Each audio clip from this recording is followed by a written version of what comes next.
وَمَن يَتَوَلَّ اللَّهَ وَرَسُولَهُ وَالَّذِينَ آمَنُوا فَإِنَّ حِزْبَ اللَّهِ هُمُ الْغَالِبُونَ۔ وَمَن يَتَوَلَّ، جس نے ولی بنایا، جس نے دوست بنایا، جس نے اپنا ساتھی اور کارساز بنایا، رفیق بنایا، من یتولی اللہ کو ورسولہ، اور اس کے رسول کو، والذین آمنوا، اور ان کو جو لوگ ایمان لائے ہیں، فإن حزب اللہ، پس ان بے شک ہے حزب اللہ، وہ اللہ کی جماعت ہے۔ جو اس نے اللہ، اس کے رسول اور مومنین کو اپنا ولی بنایا، یہ سارے لوگ تو اللہ کی جماعت ہے۔ ہم الغالبون، یہی لوگ غالب آنے والے ہیں۔ اللہ اکبر۔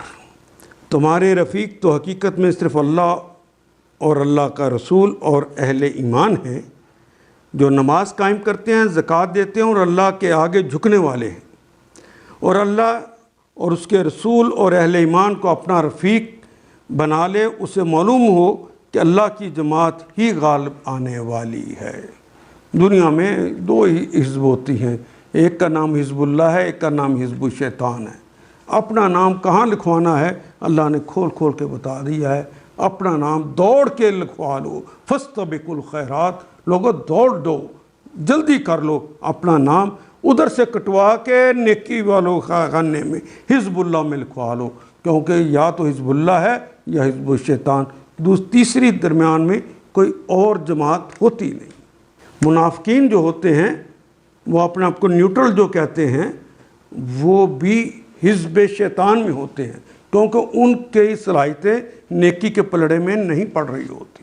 اس لیے دوڑ کے اپنے آپ کو حزب اللہ میں شامل کرو۔ ان آیات کو ایک دفعہ پھر تلاوت خود کیجیے، عربی و مبین پڑھتے ہوئے دیکھیے، کیا بات پوری اندر اتر رہی ہے؟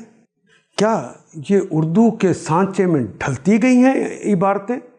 اگر بات سمجھ آنی شروع ہو گئی تو الحمدللہ یہی ہمارا ہدف ہے، اور یہ ہدف پورا ہو گیا۔